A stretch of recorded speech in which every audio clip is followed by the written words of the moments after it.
Everyone, আমি সাগরিকা। সবাইকে স্বাগত জানাচ্ছি আমার channel easy and healthy cooking.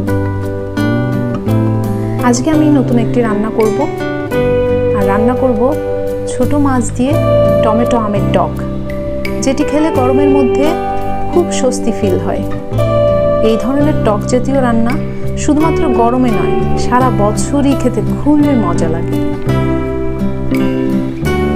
এখন দেখি রান্না করতে কি কি লাগবে।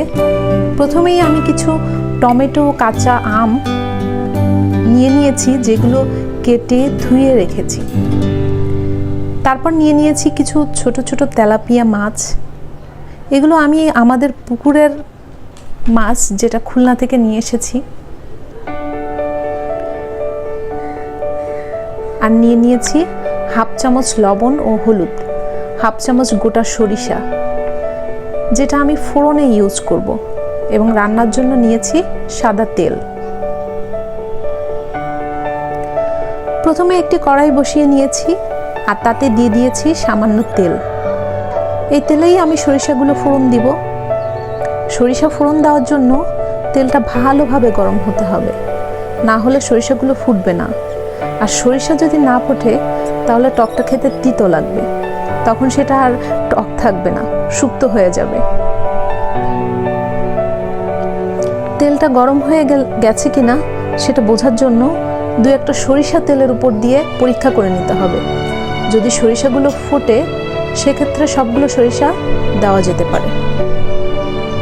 এখানে দেখতেই পাচ্ছেন সরিষা, 2-3টা সরিষা যে দিয়েছিলাম সেগুলো সব ফুটে উঠেছে।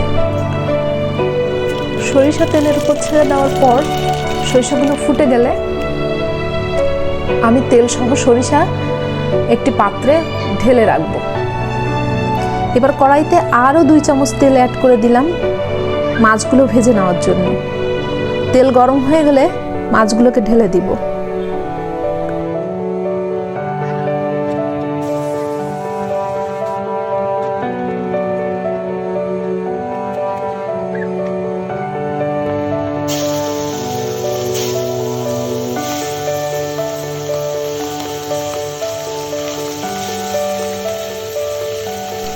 এখানে আমি ছোট ছোট মাছ নিয়েছি, তার কারণ টক রান্না করতে তরকারির মতো অত বেশি সময় লাগে না। তাই তো কম সময়ে রান্নার জন্য ছোট ছোট মাছ নিলে সুবিধা হয়, এবং মাছের মধ্যে টকটাও খুব ভালোভাবে ঢুকে যায়। বড় মাছ বা বড় মাছের টুকরা নিলে সেক্ষেত্রে মাছের মধ্যে টকটা ঢোকে না, আর অত বেশি খেতে মজাও লাগে না। আমি এখানে মাছগুলোকে খুব ভালোভাবে এপাশ ওপাশ করে ভেজে নিয়েছি। ভাজার শেষে যে পাত্রে সরিষা আর তেল উঠিয়ে রেখেছিলাম, সেই পাত্রেই মাছগুলোকে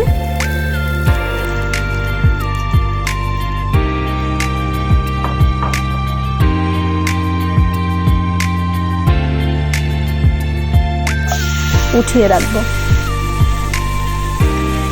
এবার কড়াইয়ে আমি আম এবং টমেটোগুলো দিয়ে দিব, সাথে লবণ ও হলুদ দিয়ে দিব। এখানে আপনারা নিশ্চয়ই খেয়াল করেছেন আমি এক্সট্রা কোনো তেল অ্যাড করিনি। খুব বেশি তেল মশলা খাওয়া যেহেতু শরীরের জন্য উপকারী নয়, তাই চেষ্টা করি আমরা যত কম তেলে রান্না করা যায়। টমেটো ও আমগুলো দিয়ে ঢেকে দিতে হবে, এবং কিছুক্ষণ অন্তর অন্তর ঢাকনা খুলে নেড়ে দিতে হবে। এই পর্যায়ে আমি কোনো পানি অ্যাড করব না, কারণ সবজি থেকে যে পানি বের হচ্ছে দেখতে পাচ্ছেন, ওই পানি দিয়েই রান্না হয়ে যাবে সবজিগুলো মোটামুটি। যদি আমি নিরামিষ টক রান্না করতাম সেক্ষেত্রে এখানে এক্সট্রা কোনো পানি অ্যাড করতাম না, কিন্তু যেহেতু আমি মাছ দিয়ে টক রান্না করব, তাই পরবর্তীতে আমি কিছুক্ষণ পরে আমি আরও কিছু পরিমাণ পানি অ্যাড করব।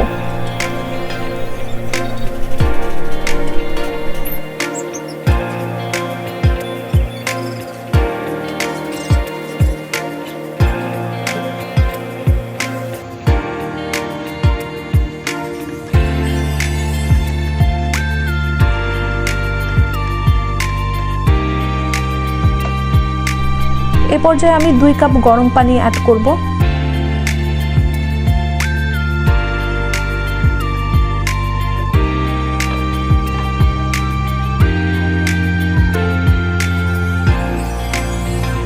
এরপর ভেজে রাখা মাছগুলো দিয়ে ঢেকে দিয়ে রান্না করব।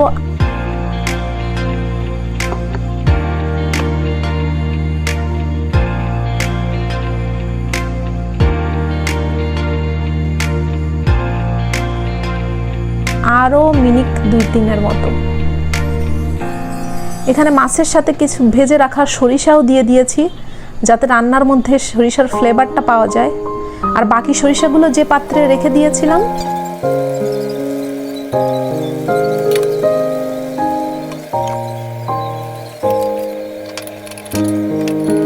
সেই পাত্রেই একটা চামচের সাহায্যে বেটে তার উপরেই টকটা নামিয়ে দিতে হবে।